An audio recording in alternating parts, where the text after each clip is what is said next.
नमस्कार, स्वागत है आप सभी का। मैं हूं Kritika. India AI impact summit 2026 पर आधारित इस विशेष कार्यक्रम में आप सभी का बहुत स्वागत है। विकसित राष्ट्र 2047 का लक्ष्य है तो हम सब ने रखा है, जिसे हासिल करने में के लिए हमें हर क्षेत्र में विकसित होना होगा, मजबूत होना होगा, आत्मनिर्भर होना होगा। और इस लक्ष्य को पाने के लिए सरकार कई जरूरी कदम भी लगातार उठा रही है, फिर चाहे वो स्टार्टअप को बढ़ावा देना हो या फिर आत्मनिर्भरता को बढ़ाना हो। तो वहीं फ्यूचर में बड़ी भूमिका निभाते हुए नजर आएगा एआई, और ऐसे में भारत भी एआई पर मजबूती के साथ आगे बढ़ रहा है। इंडिया एआई इंपैक्ट समिट 2026 का आज तीसरा दिन है और बीते 2 दिनों में एआई से जुड़े कई अहम मुद्दों को लेकर चर्चा भारत मंडपम में हुई। आज पीएम मोदी समिट में शामिल होने आएंगे और साथ ही दुनिया भर के नेताओं और बहुराष्ट्रीय कंपनियों के सीईओ से भी मुलाकात करेंगे। इस पर करेंगे चर्चा अपने मेहमानों के साथ और जानेंगे एआई को लेकर चुनौतियां और उनके समाधान।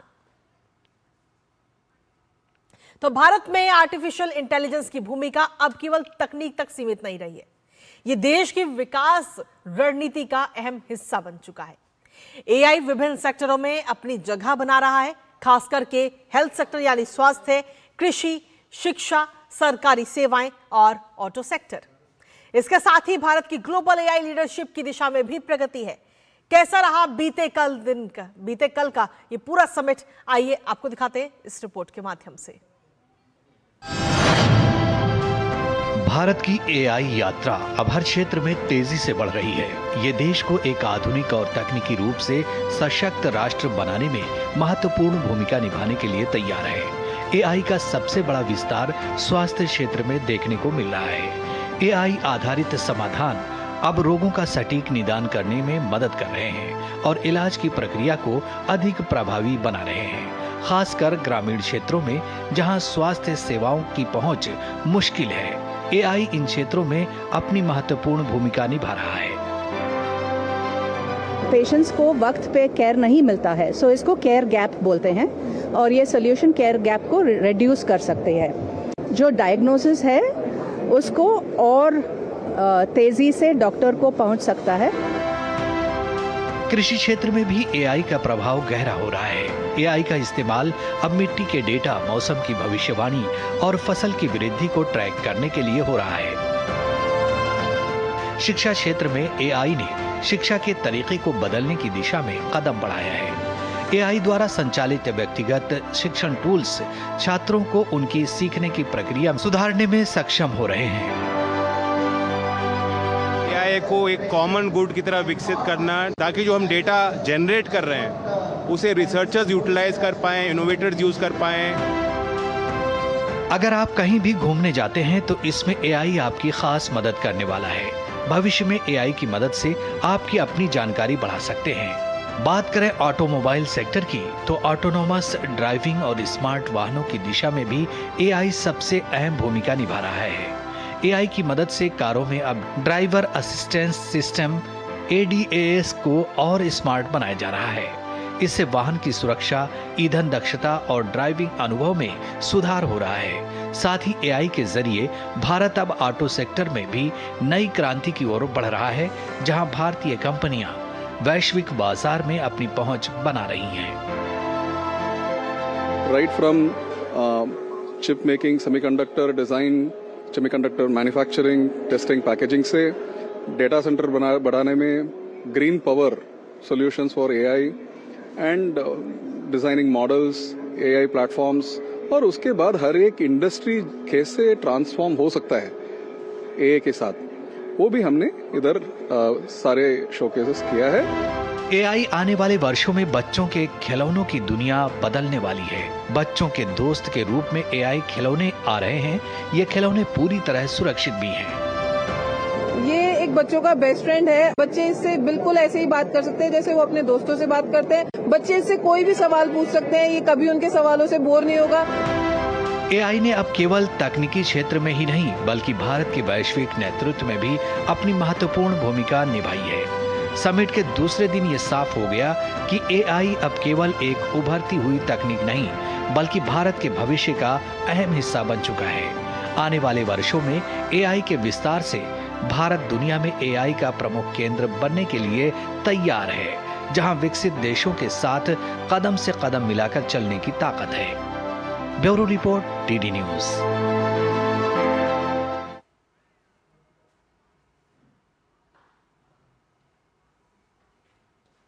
तो इस समिट का बीते कल का किस तरीके से रहा पूरा दिन का समिट, वो हमने आपको इस रिपोर्ट के माध्यम से बताया। लेकिन इसके साथ ही इंडिया एआई इंपैक्ट समिट का आज तीसरा दिन है और दुनिया भर की कंपनियां अपने आर्टिफिशियल इंटेलिजेंस के गैजेट और उनकी टेक्नोलॉजी का प्रदर्शन जो है वो आज भी जारी रहेगा। रिसर्चर और वैज्ञानिक अपनी रिपोर्ट आज पेश करेंगे। साथ ही आज रिसर्च सिंपोजियम का उद्घाटन भी किया जाएगा।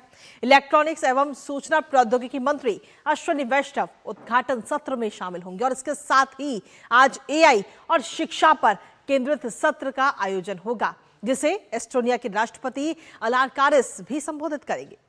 ये समिट सीधे तौर पर हम देखें तो प्रमुख शैक्षणिक मंच है, जिसमें आईआईटी हैदराबाद ज्ञान साझेदार है और इसमें अफ्रीका, एशिया और लैटिन अमेरिका से लगभग 250 शोध पत्र प्राप्त हुए हैं। इसके साथ ही डिजिटल पब्लिक इंफ्रास्ट्रक्चर में सुरक्षित और जिम्मेदार एआई को मैनेज करने पर भी चर्चा होगी। लेकिन इसके साथ ही आज के दिन में क्या कुछ खास रहेगा वो हमने आपको बताया, जिस पर हम चर्चा भी करेंगे। लेकिन इसके साथ ही आपको बता दें कि वहां पर कई सारे जो चीजें हैं वो इस बार लगाई गई हैं, क्योंकि 600 से ज्यादा स्टार्टअप है और आज इसका तीसरा दिन है और आज भी कई सारे अहम सत्रों का आयोजन होगा। फोकस की अगर हम बात करें तो वो होगा आर्टिफिशियल इंटेलिजेंस और शिक्षा को लेकर के कि आखिर आर्टिफिशियल इंटेलिजेंस को शिक्षा में हम किस तरीके से मदद कर सकते हैं। लेकिन साथ ही आज की मुलाकातों की अगर हम बात करें तो आज की मुलाकात भी प्रधानमंत्री नरेंद्र मोदी कईयों के साथ करते हुए नजर आएंगे, जिसमें खासतौर पर एंटी-पेट्री ऑर्पो जो कि फिनलैंड के प्रधानमंत्री हैं, उनके साथ प्रधानमंत्री नरेंद्र मोदी की आज बेहद ही खास मुलाकात होने जा रही है। सर्बिया के राष्ट्रपति के साथ प्रधानमंत्री की ये बेहद खास मुलाकात आज होगी। साथ ही क्रोएशिया के जो प्रधानमंत्री है उनके साथ भी बेहद ही खास मुलाकात प्रधानमंत्री नरेंद्र मोदी की आज होगी। कई सारे अहम मुद्दों को लेकर चर्चा होगी इसमें। और अलार कारिस के साथ मुलाकात होगी जो कि एस्टोनिया के राष्ट्रपति हैं। भूटान के जो प्रधानमंत्री है शेरिंग तोब्गे, उनके साथ भी प्रधानमंत्री नरेंद्र मोदी आज मुलाकात करते हुए नजर आएंगे। तो ये तमाम जो मुलाकातें हैं वो बेहद ही खास है अपने आप में, क्योंकि आर्टिफिशियल इंटेलिजेंस को लेकर कई सारी महत्वपूर्ण चर्चाएं होंगी। सुंदर पिचाई, जिनसे मुलाकात अब से कुछ ही देर में होने वाली, गूगल के सीईओ है और काफी खास और महत्वपूर्ण ये मुलाकात। साथ ही सैम अल्टमैन, ओपन एआई के सीईओ, उनके साथ भी बेहद ही खास मुलाकात प्रधानमंत्री नरेंद्र मोदी की आज होने वाली है। इसके साथ ही आपको यह भी बता दें कि नई दिल्ली में जो एआई इंपैक्ट समिट की शुरुआत भी हो चुकी है और आज तीसरा दिन है। भविष्य में एआई जो है वो अलग अलग सेक्टर्स में काफी मददगार साबित होने वाला है, फिर चाहे वो किसी भी सेक्टर की हम बात करें। और ऐसे में जो स्वास्थ्य सेक्टर है यानी कि हेल्थ केयर सेक्टर में एआई आखिर किस तरीके से मददगार साबित होने वाला है, ये रिपोर्ट आपको दिखाते हैं हमारे सहयोगी शैलेंद्र मिश्र की।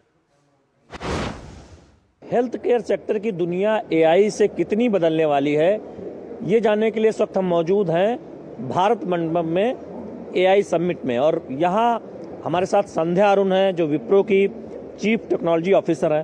थोड़ा सा बताइए कि क्या क्या मददगार होगा एआई, यहाँ आप क्या बताना चाह रहे हैं? हाँ, हम विप्रो में विप्रो इंटेलिजेंस करके एक सोल्यूशन सेट डिफाइन किया है। उसमें हेल्थ केयर एआई भी शामिल है और हेल्थ केयर एआई में 3 भाग हैं। पहले यहाँ जो आप देख रहे हैं ये मॉनिटर करता है पेशेंट का एब्डोमेन का, स्कैन निकालता है और उस इंफॉर्मेशन को पब्लिश करता है डॉक्टर्स के लिए online and in real time. और उस स्कैन रिपोर्ट से एआई डायग्नोसिस भी करता है और डॉक्टर को रेकमेंड करता है कि ये प्रॉब्लम हो सकती है पेशेंट में। और डॉक्टर फिर उस रिपोर्ट को देख के फर्दर क्वेश्चंस भी पूछ सकता है और डायग्नोसिस को फर्म अप करके रेकमेंड कर सकता है। इलाज का मामला है, हेल्थ केयर का मामला है तो भरोसे की बात है। तो ये एआई टूल कहाँ कहाँ मदद करेगा? दुनिया में इतने डॉक्टर्स नहीं हैं जितने पेशेंट्स हैं और पेशेंट्स को वक्त पे केयर नहीं मिलता है। सो इसको केयर गैप बोलते हैं और ये सोल्यूशन केयर गैप को रिड्यूस कर सकते हैं। और ये जो डायग्नोसिस है उसको और तेज़ी से डॉक्टर को पहुंच सकता है और डॉक्टर वो डायग्नोसिस को देख के सोल्यूशन भी तेज़ी से दे सकते हैं। और बहुत सारे रिपोर्ट्स आने पर ये प्रोसेसिंग टाइम भी कम करता है।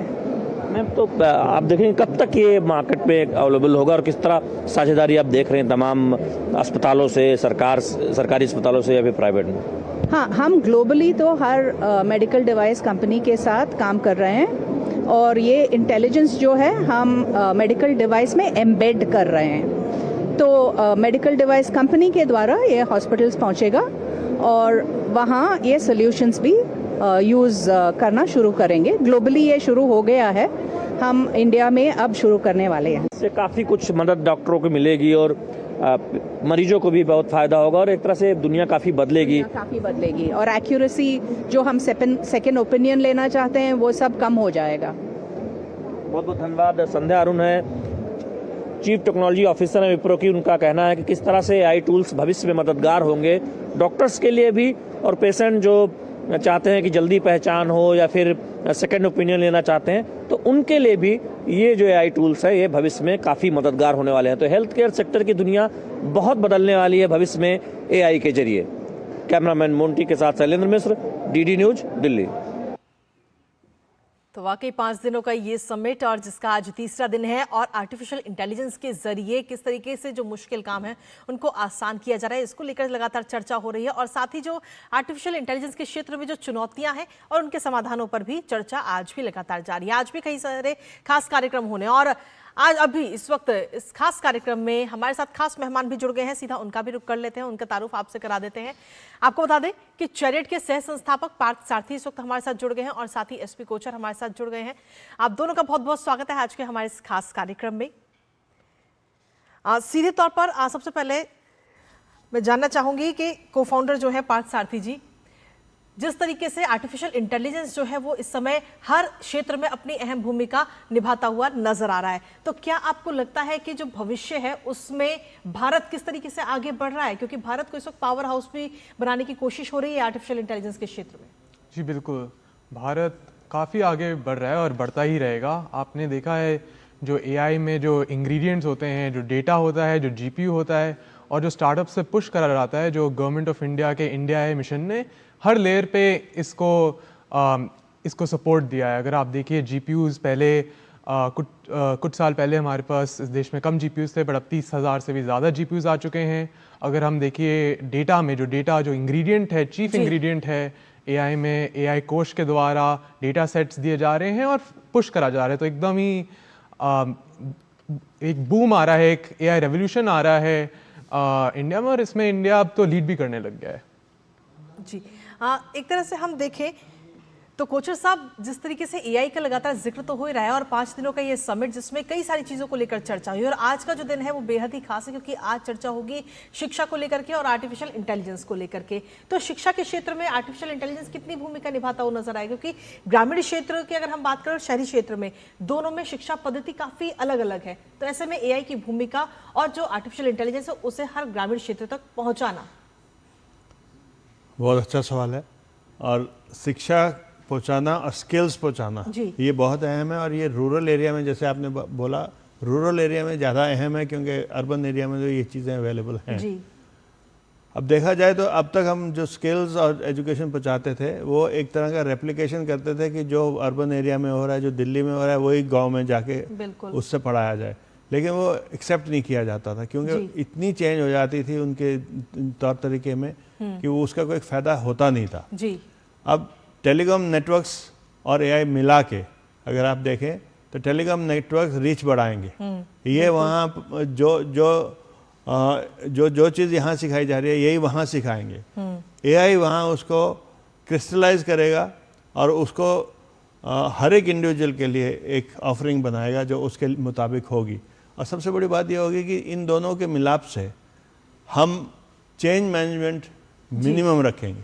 जिस क्लासरूम में या जिस एकेडमी में वो पहले पढ़ते थे वो उसी में पढ़ेंगे, लेकिन फ़र्क ये होगा कि बेस्ट इंस्ट्रक्टर और बेस्ट मटेरियल उनको पहुंचेगा और उनको शिक्षा प्रदान करेगा और इसको कॉन्टेक्चुअलाइज किया जाएगा हर स्टूडेंट के लिए सेपरेटली। तो ये देन हमें AI और टेलीकॉम मिक्स करके मिलेगी। जिस तरह की सरकार की अगर हम बात करें तो सरकार की तरफ से तमाम कदम तो उठाए जा रहे हैं, लेकिन आप इसके रोड मैप की अगर हम बात करें तो किसे सबसे बड़ी चुनौती मानते हैं, इंफ्रास्ट्रक्चर, टीचर ट्रेनिंग या फिर गवर्नेंस? तीनों ही बहुत अहम है। अब 3 स्तंभ होते हैं AI को आगे ले जाने के लिए। पहला स्तंभ है टेक्नोलॉजी और दूसरा स्तंभ है रूल्स एंड रेगुलेशंस, और तीसरा स्तंभ है गवर्नेंस। तो ये तीनों अगर कहीं पे आपस में तालमेल नहीं करेंगे तो ये जो इंफ्रास्ट्रक्चर जो हम बनाना चाह रहे हैं वो कोलैप्स हो जाएगा। तो हमारे को तीनों को ही बढ़ावा देना है, सिर्फ टेक्नोलॉजी से भी नहीं कर सकते, सिर्फ गवर्नेंस से नहीं कर सकते, उसमें रूल्स रेगुलेशंस जो हमारे एनवायरनमेंट को सूट करते हैं जी। वो बनाने हैं। उसको टेक्नोलॉजी इम्प्लीमेंट करेगा और उसको किसको बेनिफिट होना है वो गवर्नेंस के जरिए किया जाएगा। तो बिल्कुल गवर्नमेंट की अगर हम देखें तो सबसे बड़ी और अहम भूमिका होगी। हमारे साथ में हमारे सहयोगी दीपक रावत भी इस वक्त जुड़ गए हैं, जो कि खुद ग्राउंड जीरो पर इस वक्त मौजूद हैं। दीपक, अगर हम बात करें महिला सशक्तिकरण की तो महिलाएं भी लगातार आगे बढ़ रही हैं और एआई के क्षेत्र में महिलाओं की भूमिका किस तरीके से नजर आ रही है?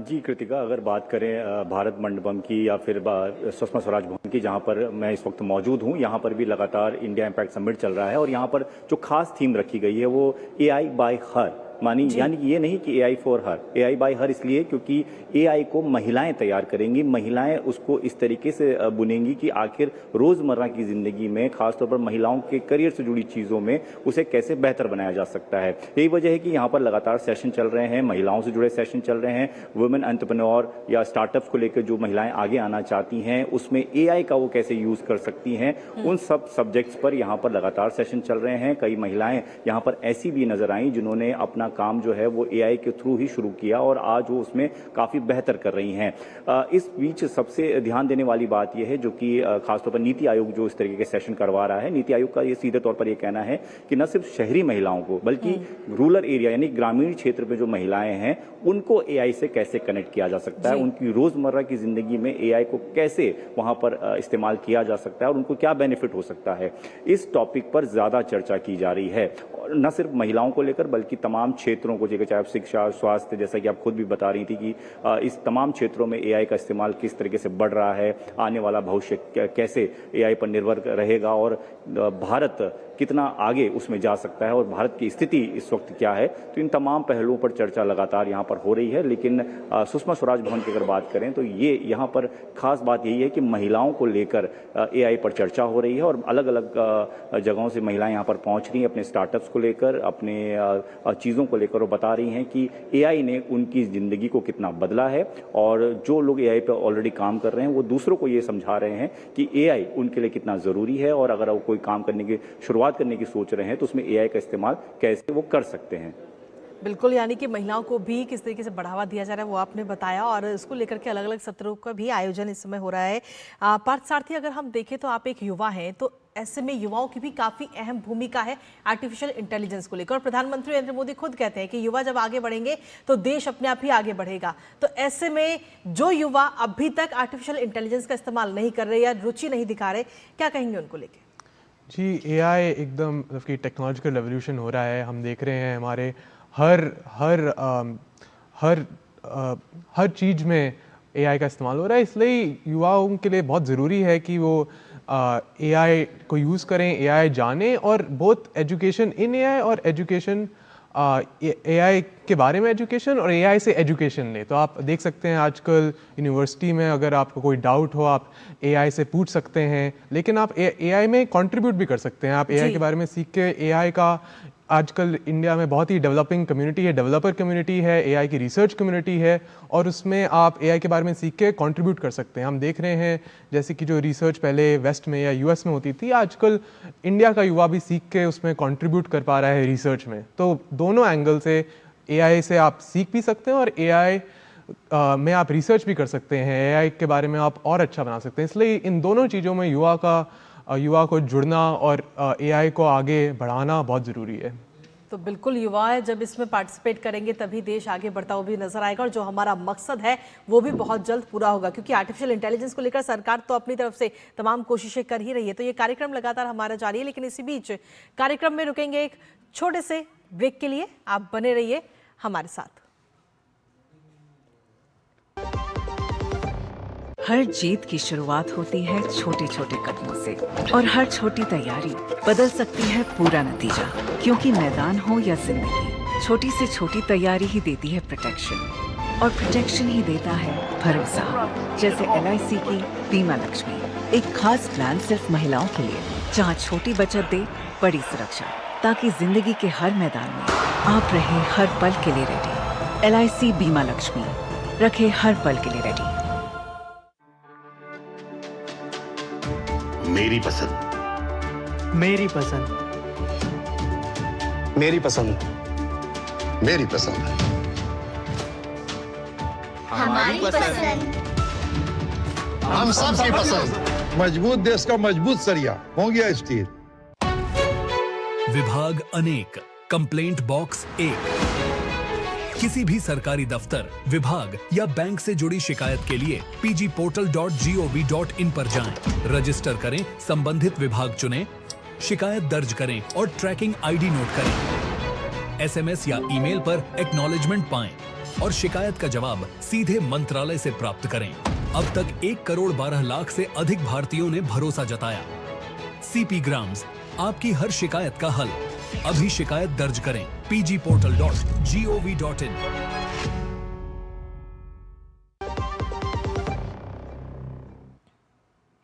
और ब्रेक के बाद एक बार फिर से स्वागत आप सभी का। तो AI इंडिया इम्पैक्ट समिट के दूसरे दिन यानी कि बीते कल सुषमा स्वराज भवन में महिलाओं से जुड़े विषय AI बाय हर पर खास चर्चा हुई, जैसा कि हमारे सहयोगी ने भी बताया। और इस चर्चा में अलग अलग IT कंपनियों से जुड़ी हुई महिलाओं ने अपने विचारों को यहाँ पर रखा। आर्टिफिशियल इंटेलिजेंस की दुनिया में महिलाएं किस तरह से बढ़ चढ़कर इस समय हिस्सा ले रही हैं और आने वाले समय में महिलाओं के लिए AI कैसे नए और बेहतर विकल्प तैयार कर सकता है, इस पर विशेष चर्चा हुई। आपको दिखाते हैं। अभी की क्या स्थिति आप देखती हैं कंट्री में महिलाओं को AI के तौर पर, और आगे आने वाले सालों में स्थिति कितनी बदलने वाली है? इम्पोर्टेंस सबको रियलाइज़ हो रहा है कि why women in tech and women in STEM is very important. और हमने फिकी फ्लो में बहुत रियलाइज़ किया है ये। जबकि डिजिटल लिटरेसी का प्रोग्राम चल ही रहा है हमारा बहुत सालों से, बट दिस ईयर मैंने शुरू किया है women in STEM and in tech, और इसमें कैसे हमको आगे लेके जाना है। मैं जो खुद ही नॉन टेक बैकग्राउंड से आती हूँ, मुझे ही इसकी importance as we hear talks, जैसे आज की टॉक थी, या जैसे हम लोग के उसमें टॉक होती है हमारे वी आर गेटिंग पीपल जो इम्पोर्टेंट पीपल हैं और जो हम कॉन्क्लेव्स कर रहे हैं। The importance to be in the moment and the future is so important and women should not be left behind, ये हमारा मोटो है। एंड यही नहीं कि हम पार्टिसिपेंट्स बने, पर हम इसके आगे लीडर्स बने और इसके थॉट लीडर्स बने और पॉलिसी बनाए। This is very very important for us. तो आर्टिफिशियल इंटेलिजेंस में लगातार भारत इस समय अग्रसर है और बड़ी शक्तियों में भी शामिल होता हुआ भारत नजर आ रहा है, लेकिन सुपर पावर भारत भी बन रहा है। जहां अगर हम देखें तो इंडिया AI इम्पैक्ट समिट 2026 में वैश्विक स्तर पर भारत की AI भूमिका की धाक इस समय हम सभी को नजर आ रही है। क्योंकि इस समिट के अगर 3 प्रमुख स्तंभों की हम बात करें तो वो है जन, दुनिया और प्रगति, जिस पर इस बार का AI समिट जो है वो आधारित है। और AI संसाधनों के समान वितरण पर सीधे तौर पर फोकस है, क्योंकि AI फॉर ऑल का लगातार जिक्र भारत की तरफ से किया गया। इसके साथ ही जिम्मेदार और सुरक्षित AI प्रयोग पर भी विशेष और खास तौर पर ध्यान दिया गया है कि उसका इस्तेमाल कैसे करना है, और साथ ही उसके साथ जो चुनौतियां हैं उनको का भी समाधान को लेकर चर्चा लगातार जारी है। अंतर्राष्ट्रीय साझेदारी पर भी विचार विमर्श और साथ ही AI के जिम्मेदार नवाचार पर भी सीधा फोकस है इन 5 दिनों के समिट में, जहां समावेशी और विकास केंद्रित AI को किस तरीके से मजबूत किया जा सकता है, इन तमाम चीजों को लेकर चर्चा हो रही है। और आज अपने इस खास कार्यक्रम में भी हम लगातार चर्चा कर रहे हैं इसकी चुनौतियों का, और साथ ही हर क्षेत्र में किस तरीके से आर्टिफिशियल इंटेलिजेंस अपनी अहम भूमिका निभा रहा है। कोचर साहब, अगर हम देखें तो आर्टिफिशियल इंटेलिजेंस का हम सहारा तो ले रहे हैं, लेकिन विकसित भारत की ओर बढ़ते हुए कहीं हमारे जो संस्कार है, जो हमारी परंपराएं हैं, और वो कहीं पीछे ना रह जाए, जो हमारी संस्कृति है, उसको किस तरीके से हम आगे बढ़ाते हुए और AI सेक्टर में भी हम विकास करते रहें? ये बहुत अहम सवाल है। देखिए, जो गवर्नमेंट ने पहल की है उसमें यही ध्येय रखा गया है कि भारत के लिए जो AI होगी वो भारत के लिए ही बनाई जाएगी। तो इसलिए जो हमारी संस्कृति है, हमारी परंपरा है, वो सब उसके डेटा सेट्स में आएंगे और सारे एल्गोरिथम्स में आएंगे। हम वहाँ imported algorithm, imported data sets का इस्तेमाल नहीं करना चाहेंगे। और अहम बात ये होगी कि इंफ्रास्ट्रक्चर जो बनाएगा वो गवर्नमेंट बनाएगी, और ये अवेलेबल होगा सबको, हर एक नागरिक को एज ओपन APIs। तो जिसको इसका काम करना है उसको इस पे ज़्यादा लागत नहीं लगानी पड़ेगी। और इसमें जैसे जैसे अभी फिक्की की महोदया ने बताया जी, कि इसमें आपको टेक्नोलॉजी आना कोई ज़रूरी नहीं है। आप एआई का फ़ायदा बिना टेक्नोलॉजी जाने भी आप कर सकते हैं। और वही चलते हुए हम भारत में देखेंगे अगले कुछ वर्षों में कि हमारी जो उन्नति होगी वो एआई के ज़रिए बहुत ज़्यादा होगी। और क्योंकि हम 5G में भी बहुत अग्रसर थे और सब इस समय हमारा रोल आउट सबसे ज़्यादा था, तो इसलिए हम सुचारू रूप से एआई का आगमन हर एक शहर में, हर एक गांव में ले जा सकते हैं, जिससे कि हर एक नागरिक को इसका फ़ायदा हो। और अभी भी आप देख सकते हैं कि आप सड़क पे चलते हुए रिक्शा वाले को, छोटे छोटे कस्बे में बच्चों को ChatGPT यूज़ कर रहे हैं। उनको कोई टेक्नोलॉजी थोड़ा ही आती है, बस उनको उत्सुकता से सीख गए हैं, खुद सीख गए हैं। सुचारू रूप से सिखाने के लिए उनके लिए ऑर्गेनाइज करना पड़ेगा। लेकिन ये मुहिम अब चल पड़ी है, इसको रोक नहीं सकते। जी, लेकिन इसके साथ ही डॉक्टर कोचर अगर हम देखें तो इसके नुकसान भी कहीं ना कहीं हमें नजर आ रहे हैं, क्योंकि कई सारी ऐसी वीडियो सामने आती हैं जो कि जनरेट की जाती हैं एआई के जरिए। ऐसे में कौन सी वीडियो सही है, कौन सी वीडियो गलत, ये पता लगाना बेहद जरूरी है। बिल्कुल सही कह रही हैं आप। और देखिए कि जब भी कोई नई टेक्नोलॉजी आती है उसके साथ उसके डिसएडवांटेजेस भी आते हैं, और ऐसे लोग भी आते हैं जो उसका फ़ायदा उठाते हैं, गलत फ़ायदा उठाते हैं। तो उसी में जो आपने पहले 3 स्तंभ की बात की थी, रूल्स, रेगुलेशंस और गवर्नेंस, इसकी बहुत अहम भूमिका हो जाती है।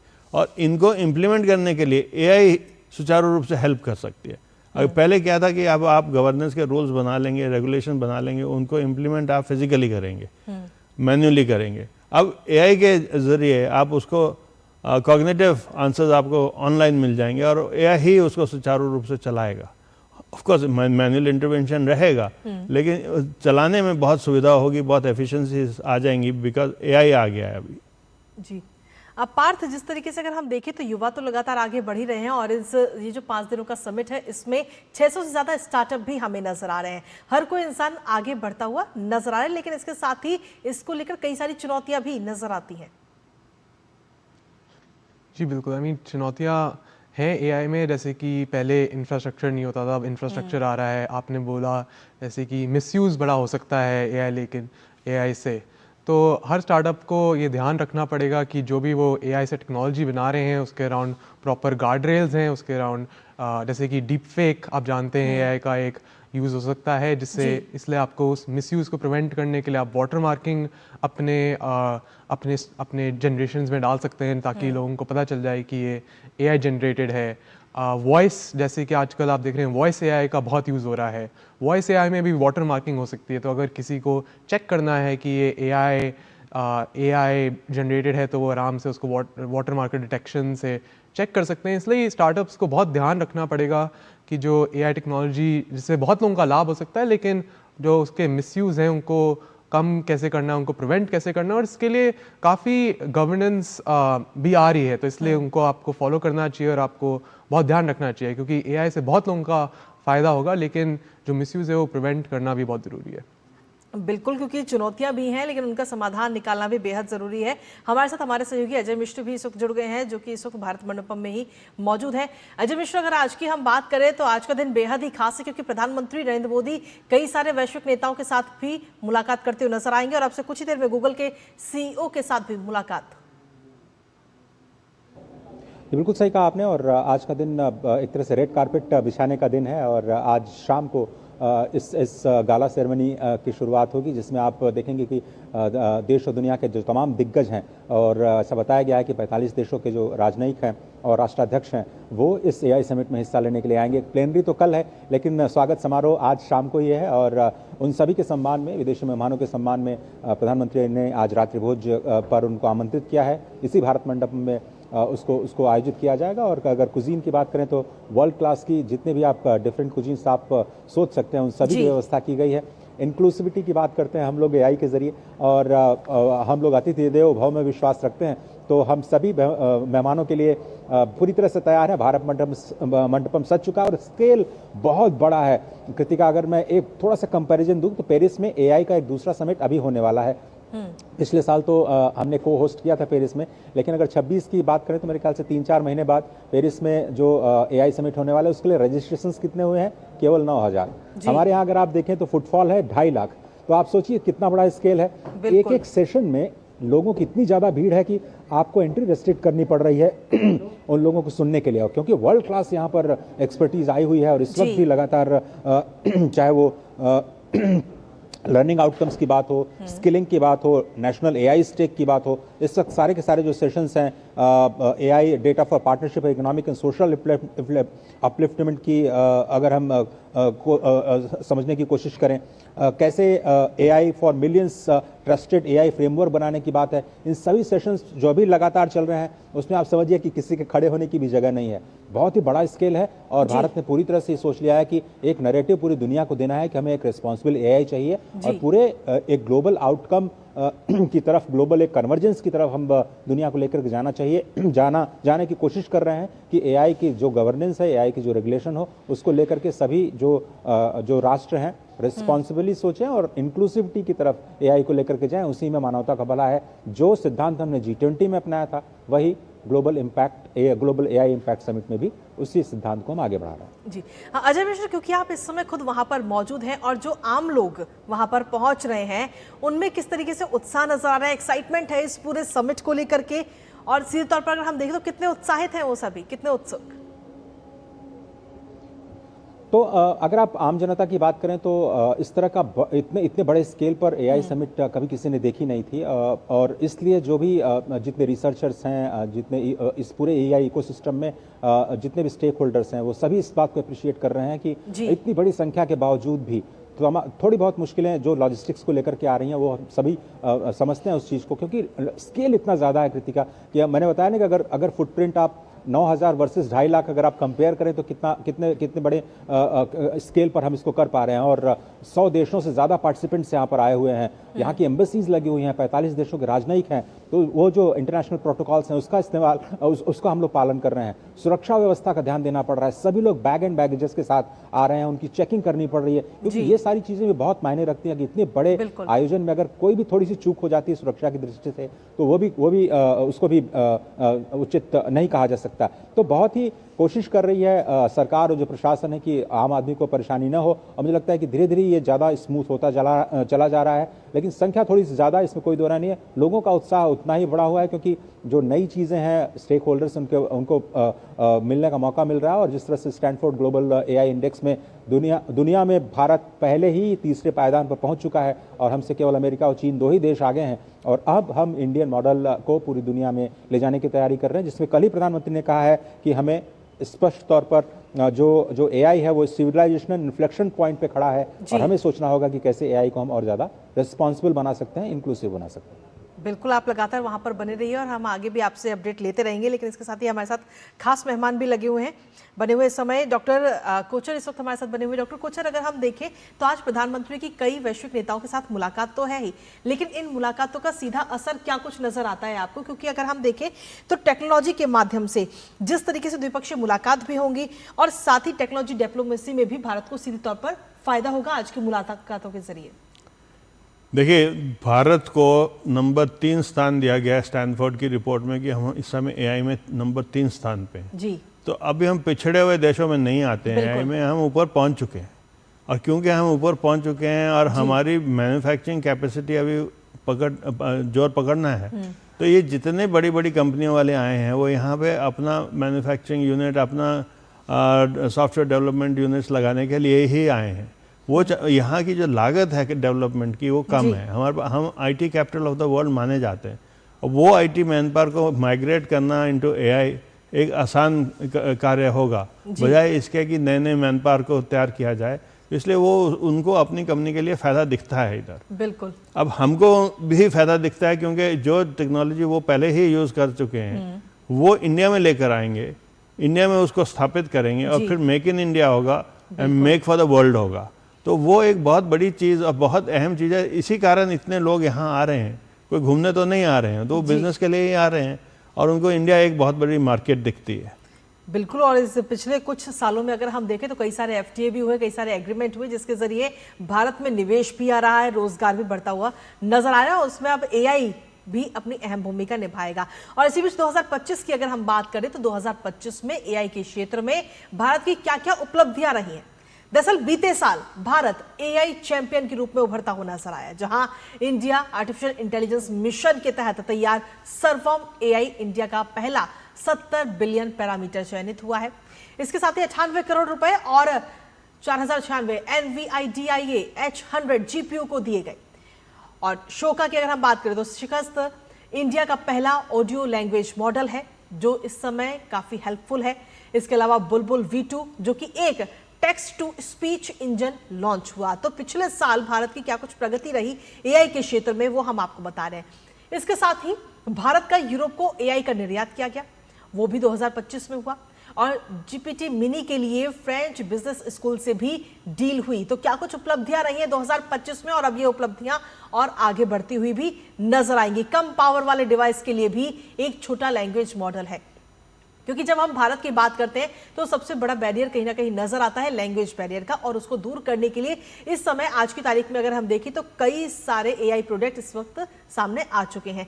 जीपीयू रिवोल्यूशन की अगर हम बात करें तो 115 रुपए प्रति घंटे पर 18,000 जीपीयू लॉन्च किए जा रहे हैं। और ग्लोबल रेट की अगर हम बात करें तो ग्लोबल रेट से 50 से 60% ये सस्ता है और सीधे तौर पर आत्मनिर्भरता को भी बढ़ावा। इंडियन स्टार्टअप्स को इससे सबसे ज्यादा फायदा हुआ है, सबसे बड़ा फायदा हुआ। और भारतीयों के लिए सॉवरेन एआई भी इस समय उपलब्ध है। UIDAI के साथ भी पार्टनरशिप और 10 भारतीय भाषाओं में जो कि उपलब्ध है। तो आप 10 भारतीय भाषाओं में इसके साथ बात कर सकते हैं, और जिससे डेटा विदेशी क्लाउड को भी बिल्कुल टच ये नहीं कर सकता है। तो भारत की तरफ से जो उपलब्धियां हैं वो हम आप तक पहुंचा रहे हैं। इसके साथ ही बात करें कॉम्बैट प्रूवन एआई की, तो ऑपरेशन सिंदूर पहला एआई इनबिल्ट कॉम्बैट रहा और ऑपरेशन था जो कि पूरी तरह से सफल रहा है। और ऐसे में आर्मी ने एआई मॉडल्स में 26 साल का सर्विलांस डाटा डाला। एआई ने दुश्मन की मूवमेंट के प्रेडिक्टिव हीट मैप भी बनाए हैं। तो हमारे पिछले साल अगर हम देखें तो 2025 में कई सारी उपलब्धियां रही हैं भारत की, और अब ये उपलब्धियों की जो छलांग है वो और ज्यादा ऊंची होती हुई भी नजर आ रही है। पार्थ सारथी, अगर हम देखें तो 5 दिनों का ये समिट है, लेकिन आर्टिफिशियल इंटेलिजेंस के क्षेत्र में भारत कितनी लंबी छलांग लगाता हुआ नजर आएगा इस समिट के जरिए? बहुत बड़ी छलांग कर रहा है भारत। बेसिकली दिखा रहा है कि अभी तो जैसे हम नंबर 3 स्थल पे हम ज़रा वहाँ पे कैचअप कर रहे थे, लेकिन अब आगे जाके हम एक्चुअली दिखाएंगे कि बाकी देशों को भी दिखाएंगे जो एआई भारत बना रहा है वो कैसे कितना बढ़िया है, और कैसे बाकी देशों को भी सिखाएंगे कि ऐसा एआई कैसे बनाया जाता है। जैसे आप वॉइस एआई देखिए, वॉइस एआई में जो जैसे चैरियट जो काम कर रहा है, रीजनिंग मॉडल बना रहा है। बाकी देशों में जो रीजनिंग मॉडल आए हैं वो टेक्स्ट में आए, टेक्स्ट रीजनिंग मॉडल आए, लेकिन कोई देश ने आज तक स्पीच रीजनिंग मॉडल नहीं बनाया है। तो यही जब ये टेक्नोलॉजी जब आएगी तो हम एक्चुअली बाकी देशों को भी सिखा पाएंगे, देखो ऐसे आप स्पीच रीजनिंग मॉडल कर सकते हो। तो अभी ये समिट वो टर्निंग पॉइंट है जहाँ पे हमने दिखाया कि जो बाकी देश कर पा रहे थे वो हम भी कर पा रहे हैं, लेकिन अब हम उससे आगे भी जा पा रहे हैं और नई टेक्नोलॉजी बना रहे हैं, नया एआई में फ्रंटियर एक्सपैंड कर रहे हैं, नई रिसर्च कर रहे हैं, जो हम भी बाकी देशों को बता पाएंगे कि आप ऐसे एआई में बढ़ सकते हैं। तो एकदम ये समिट वो टर्निंग पॉइंट है इस चीज़ के लिए। बिल्कुल। और इस बार की अगर थीम की हम बात करें तो थीम भी कुछ इसी तरीके की रखी गई है, सर्जन हिताय सर्जन सुखाय, यानी कि जो एआई है वो सभी के लिए उपलब्ध हो। जो चीज़ हमारे पास है वो हर किसी के पास हो, और जो किसी और के पास है वो भी हमें मदद के लिए मिल सके।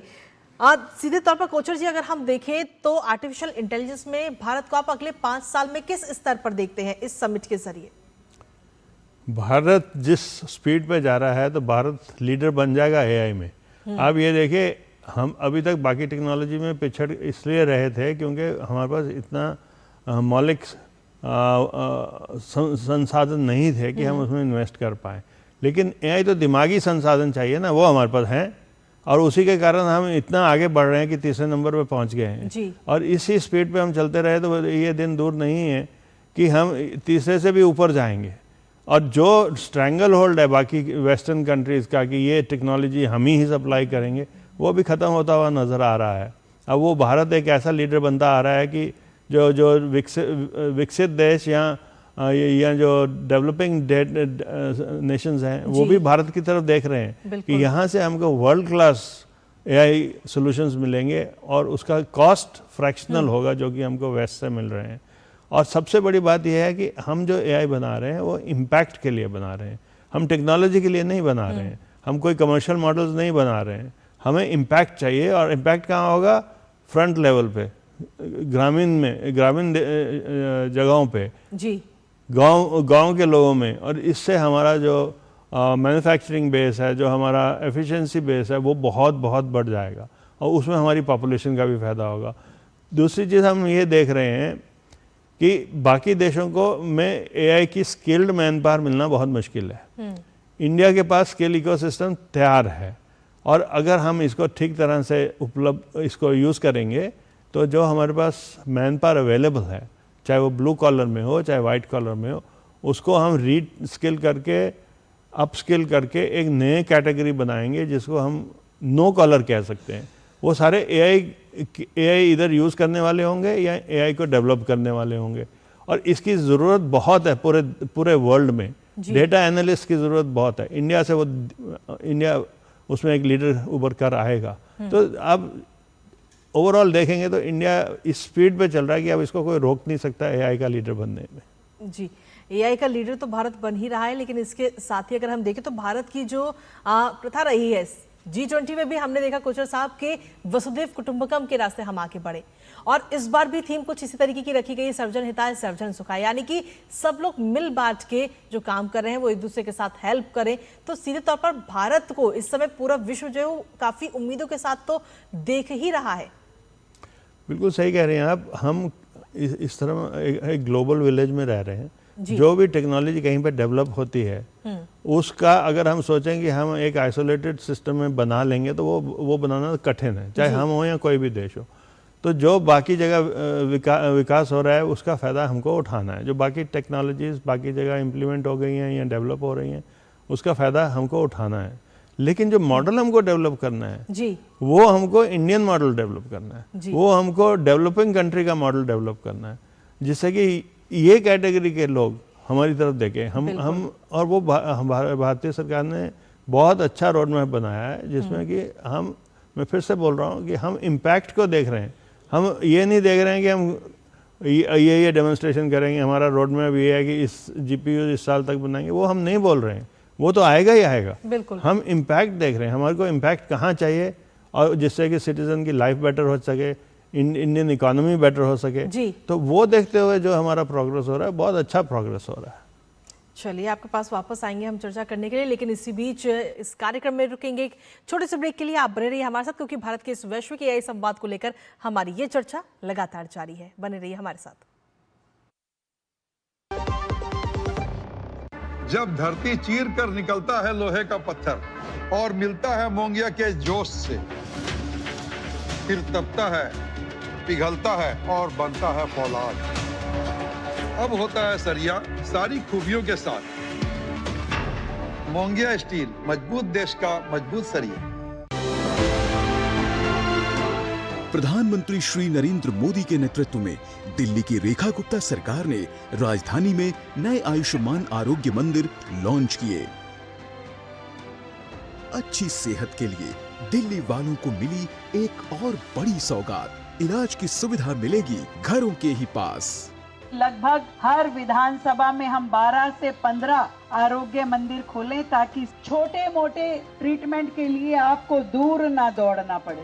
दिल्ली में अब आरोग्य मंदिरों की संख्या हुई 319। आरोग्य मंदिरों में करीब 80 टेस्ट होते हैं फ्री में मिलती हैं जरूरी दवाएं, मैटरनिटी केयर और वैक्सीनेशन की भी सुविधा। 1100 आयुष्मान आरोग्य मंदिर खोलने का है दिल्ली सरकार का इरादा। पूरा होगा दिल्ली को सेहतमंद बनाने का वादा।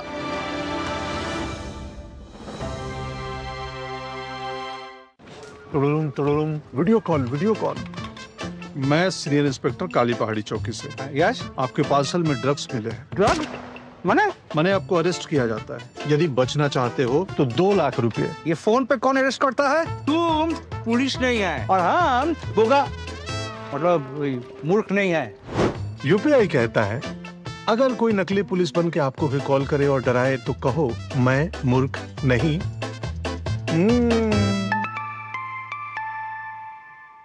जाइए आप भी किसी का टेस्ट लीजिए।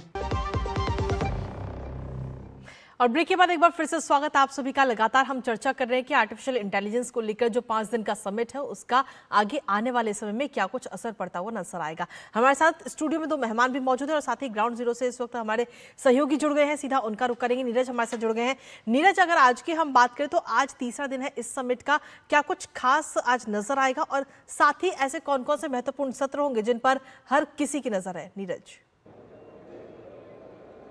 देखिए, बिल्कुल कई सारे सत्र हैं और सुबह 8:30 बजे से लेकर देर शाम तक ये सत्र चलेंगे। चाहे हेल्थ सेक्टर की बात करें, एजुकेशन सेक्टर की बात करें, एआई के क्षेत्र में भारत किस तेज़ी के साथ आगे बढ़ रहा है, इसके साथ साथ ही हमने ये भी देखा है कि एजुकेशन के क्षेत्र में एआई का जो प्रयोग है वो किस तरीके से बेहतर हो सकता है। अभी थोड़ी देर पहले ही जो खट्टर साहब हैं वो यहाँ पर पहुँचे हैं, केंद्रीय मंत्री मनोहर लाल खट्टर वो पहुँचे हैं। इसके साथ साथ कई सारे जो मंत्री हैं वो अपने अपने मंत्रालयों से रिलेटेड जो उन्होंने एग्जीबिशन लगाई है उसको विजिट करने आ रहे हैं। और मकसद यही है कि भारत एआई के क्षेत्र में वैश्विक स्तर पर किस तरीके से आगे बढ़ सकता है और एक ऐसा मंच प्रदान कर सकता है जो पूरी दुनिया के लिए न केवल सुलभ हो, सरल भी हो और जो डेटा है वो सुरक्षित हो। ये सबसे महत्वपूर्ण बात है, क्योंकि हमने देखा है कि यहाँ पर भी भारतीय बड़ी संख्या में उन्होंने अपने स्टार्टअप लगाए हैं, एआई के क्षेत्र में लगातार वो काम कर रहे हैं। आप देखें कि 3 लाख से ज़्यादा जो लोग हैं, खासतौर से युवा हैं, उन्होंने अपने आप को रजिस्ट्रेशन करवाया है, जो लगातार यहाँ पर एआई को लेकर जो एग्जीबिशन लग रही है उसमें विजिट कर रहे हैं। वो देख रहे हैं कि किस तरीके से भारत लगातार अपने कदमों को आगे बढ़ा रहा है। आप देखें कि इस देश की एक बड़ी आबादी है, इसमें कोई दो राय नहीं है। एआई उनके लिए तमाम तरह के सॉल्यूशन पेश कर सकता है, एआई तमाम तरह की सुविधाएं उनको ले सकता है। आप देखें कि मेडिकल के क्षेत्र में इसमें कोई दो राय नहीं कि इतनी बड़ी आबादी पर जो डॉक्टरों की संख्या है वो कम है, लेकिन एआई उसमें बेहतर विकल्प हो सकता है। और हमने देखा भी है कि चाहे टेलीमेडिसिन के माध्यम से, ई संजीवनी के माध्यम से तमाम ऐसे प्रयास हुए हैं जिनके माध्यम से दूर दराज के इलाकों तक जो विशेषज्ञ डॉक्टर हैं उनकी सुविधा मिल पाई है और एक साथ ही हजारों की संख्या में जो मरीज हैं उनसे कनेक्ट हो सकता है। इसी तरीके से हमने ये भी देखा है कि एजुकेशन के क्षेत्र में कितनी बड़ी महत्वपूर्ण भूमिका निभा सकता है, क्योंकि 22 से ज़्यादा जो भाषाएं प्रमुखता पूरे देश के अलग अलग राज्यों में बोली जाती हैं और ज़्यादातर हमने देखा है कि जो लिटरेचर है वो या तो इंग्लिश में उपलब्ध है या फिर हिंदी में है। तो बहुत सारे स्थानीय भाषा में पढ़ने वाले लोग, स्थानीय भाषा में जानकारी इकट्ठा करने वाले लोग, उनके लिए ये वरदान साबित हो सकता है। उसी तरीके से एग्रीकल्चर के सेक्टर में आप देखें कि जो किसान है, कई तरह की परेशानियां उसके सामने आती हैं, मौसम संबंधी परेशानियां आती हैं, ज़मीन पर किस तरह की फसल वो उपजाए, कौन सी फसल उसके लिए ज़्यादा बेहतर हो सकती है, उसकी तमाम जानकारी डेटा के साथ एआई उनके सामने पेश कर सकता है। तो कम लागत में, कम पानी में वो बेहतर से बेहतर जो फसल है वो उगा सकते हैं। तो एक वैश्विक हम ये कह सकते हैं कि एक प्लेटफॉर्म उपलब्ध कराया गया है यहाँ पर मोदी सरकार के द्वारा और तमाम जो स्टार्टअप हैं वो यहाँ पहुँच रहे हैं। और एक छोटा सा उदाहरण है कि आप सपोज करिए किसी दूर दराज के गांव में रहती हैं और वहाँ पर कोई व्यक्ति फल उगा रहा है, कोई सब्जी उगा रहा है, कोई अनाज उगा रहा है और अनाज में भी अलग अलग तरह के, अगर वहाँ पर कोई मार्केट ना हो तो निश्चित तौर पर जो सुविधा और जो सामान है वो लोगों तक नहीं पहुँचेगा। तो ये एक जो एग्जीबिशन यहाँ पर लगाई गई है, जो समिट यहाँ पर जो हो रहा है वो एक मंच प्रदान कर रहा है। जो एआई के क्षेत्र में काम करने वाले लोग हैं वो आप देखें कि दुनिया के अलग अलग हिस्सों से सीईओ यहाँ पर पहुँचे हैं, तमाम टेक कंपनियाँ यहाँ पर पहुँची हैं, उनके साथ इंटरेक्शन हो रहा है, कैसे हम जो सुविधाएं उनको और ज़्यादा सरल कर सकते हैं, किस तरीके से उसको किफ़ायती बना सकते हैं, अपने डाटा को किस तरीके से संरक्षित रख सकते हैं। तो ये एक बड़ा वैश्विक मंच है और नए नए कह सकते हैं कि जो स्टार्टअप हैं और नए नए एआई के जो इक्विपमेंट है वो यहाँ पर देखने को मिल रहे हैं और लोग काफी एंजॉय भी कर रहे हैं और काफी जानकारियां भी हासिल कर रहे हैं। यानी कि ये कहा जा सकता है कि ऐसा कोई सेक्टर नहीं है जहां पर आर्टिफिशियल इंटेलिजेंस को लेकर चर्चा ना हो रही हो, फिर चाहे वो फार्मिंग सेक्टर की हम बात करें, हेल्थ सेक्टर की बात करें, ऑटोमोबाइल सेक्टर हो, आईटी सेक्टर हो या एजुकेशन सेक्टर हो, हर सेक्टर में आर्टिफिशियल इंटेलिजेंस को किस तरीके से आगे बढ़ाया जाए इस पर चर्चा हो रही है। हमारे साथ 2 स्टूडियो में मेहमान भी इस वक्त बने हुए हैं। कोचर साहब, अगर हम देखें तो आर्टिफिशियल इंटेलिजेंस को लेकर बीते कल अश्विनी वैष्णव की तरफ से भी एक बात उनकी तरफ से कही गई। उन्होंने कहा कि अगले 2 सालों में भारत के अंदर एआई इकोसिस्टम में $200 बिलियन से ज्यादा निवेश आने की उम्मीद है। कितना मददगार होगा इसके जरिए भारत?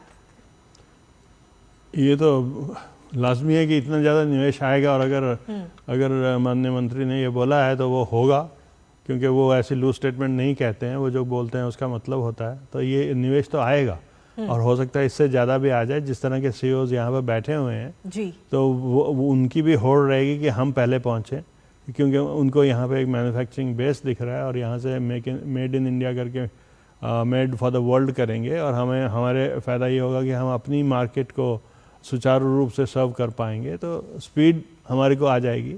तो ये तो होने ही वाला है और अगले 5 साल में हम जो हमारा इन्वायरमेंट है उसमें बहुत बहुत बदलाव देखेंगे। अभी आप देखिए, अभी आप फॉर एग्जांपल आपको बोला जाए आप हॉलीडे पे जाइए तो पहले क्या करते थे, आप ट्रैवल एजेंट के पास जाते थे बिल्कुल, और यहाँ फिर आप अपना रिसर्च खुद करते थे और गूगल पे जाके ढूंढते थे मेरे को किस जगह जाना है, किस होटल में रहना है। अभी आप ChatGPT में डाल दीजिए आपका आइटिनरी क्या और आप क्या क्वेश्चन पूछना चाहते हैं, आपको जवाब मिल जाएगा। और जो चीज़ पहले आप 5-6 घंटे में भी 1 दिन लगाते थे, अभी आपको 5 मिनट में वो जवाब मिल जाएगा। उसके बाद ये डिसीजन सपोर्ट सिस्टम की तरह आ गया। अब बाहर डिसीजन तो आपने ही लेनी है।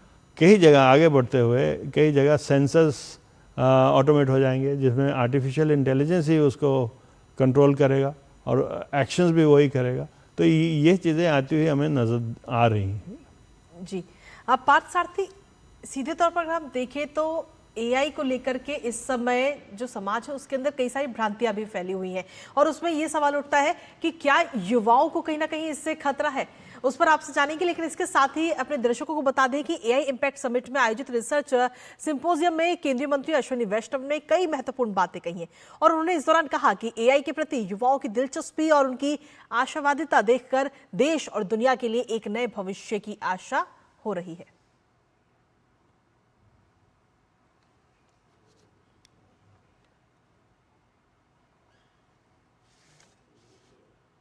It was phenomenal response when I interacted with the young minds.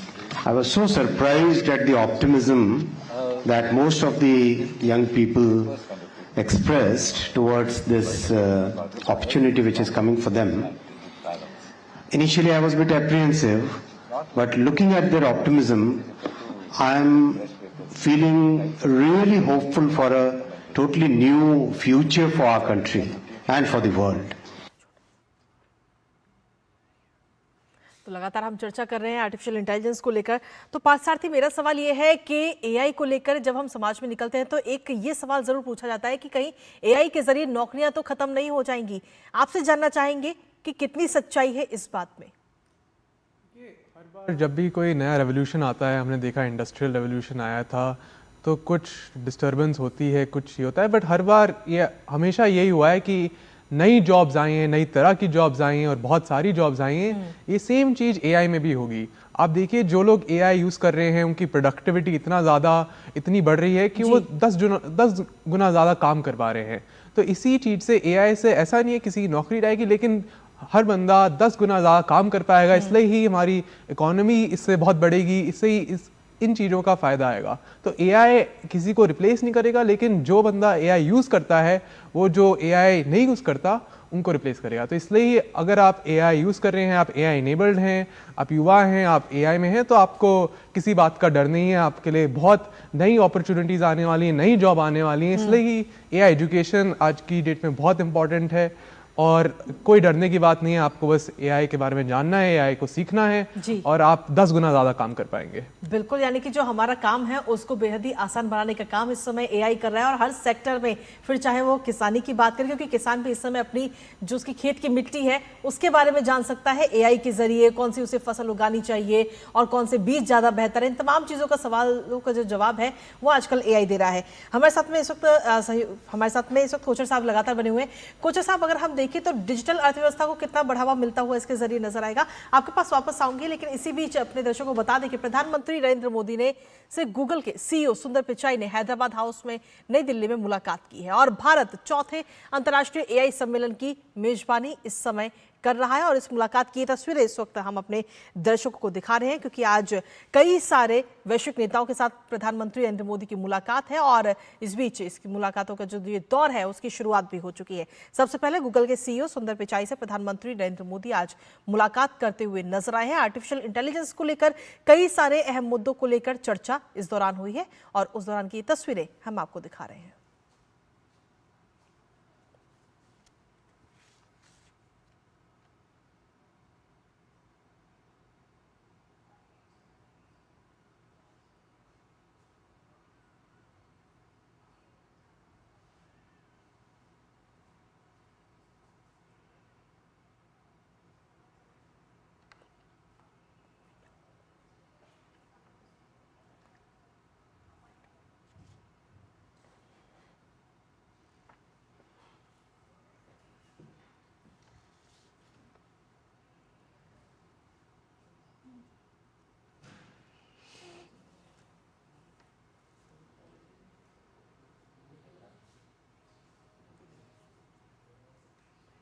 तो आज ये मुलाकातों का ये दौर चलने वाला है और सबसे पहले ये मुलाकात गूगल के सीईओ सुंदर पिचाई से प्रधानमंत्री नरेंद्र मोदी करते हुए नजर आए। इसके साथ ही आज कई देश के प्रधानमंत्री और साथ ही कई देशों के राष्ट्रपतियों से भी प्रधानमंत्री नरेंद्र मोदी की मुलाकात होगी। कई सारे अहम मुद्दों को लेकर चर्चा होगी, द्विपक्षीय वार्ता भी आज होनी है। तो सीधे तौर पर भारत अपनी मजबूती के साथ इस वक्त आर्टिफिशियल इंटेलिजेंस के सेक्टर में लगातार आगे बढ़ रहा है और इससे सिर्फ एक नहीं बल्कि भारत के कई सारे जो सेक्टर हैं उसको सीधे तौर पर फायदा मिल रहा है, क्योंकि जो काम है वो बेहद आसान हो रहा है और इसके जरिए भारत की जो अर्थव्यवस्था है वो भी आगे आने वाले समय में मजबूत होती हुई नजर आएगी, क्योंकि कई सारे जब वैश्विक नेताओं के साथ प्रधानमंत्री की मुलाकात होगी तो कई सारे समझौते होने की भी सीधे तौर पर उम्मीद है। फिलहाल ये मुलाकात गूगल के सीईओ सुंदर पिचाई से हुई है और ये तस्वीरें हम आपको दिखा रहे हैं।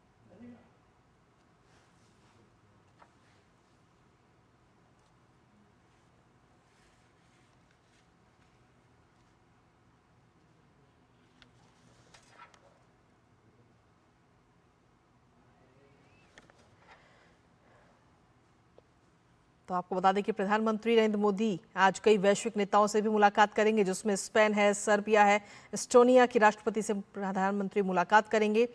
साथ ही फिनलैंड, क्रोएशिया, भूटान के समकक्ष से भी मुलाकात आज प्रधानमंत्री करेंगे। बहुराष्ट्रीय कंपनियों के सीईओ से भी मुलाकात है और ओपन एआई के सीईओ से भी द्विपक्षीय वार्ता आज प्रधानमंत्री नरेंद्र मोदी करते हुए नजर आएंगे और इस बातचीत में सीधे तौर पर जो एआई को लेकर भविष्य की चुनौतियां हैं, तकनीक हैं, उन पर सीधे तौर पर चर्चा होगी और भारत किस तरीके से और आगे उसमें बढ़ सकता है उस पर ये चर्चा आज होने वाली है।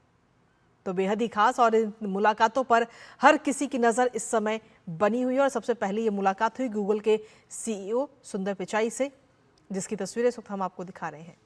हैदराबाद हाउस में ये मुलाकात हुई और उसके बाद कई सारे वैश्विक नेताओं से भी प्रधानमंत्री नरेंद्र मोदी आज मुलाकात करते हुए नजर आएंगे। दरअसल इस समय भारत के नई दिल्ली में 5 दिनों का एआई को लेकर ये समिट का आयोजन इस समय चल रहा है और जिसके आज तीसरा दिन है और हर कोई इस समय भारत को काफ़ी उम्मीदों की नज़रों से देख रहा है और ऐसे में बेहद ही खास है ये समिट। और इसी के साथ फिलहाल आज के इस कार्यक्रम में मुझे और हमारी पूरी टीम को दीजिए अनुमति और साथ ही हमारे जो 2 खास मेहमान हमारे इस खास कार्यक्रम में जुड़े, आप दोनों का भी बहुत बहुत शुक्रिया हमारे इस खास कार्यक्रम में जुड़ने के लिए। तो सीधे तौर पर यह चर्चा लगातार जारी रहेगी, लेकिन इसी के साथ फिलहाल इस कार्यक्रम में इतना ही। नमस्कार।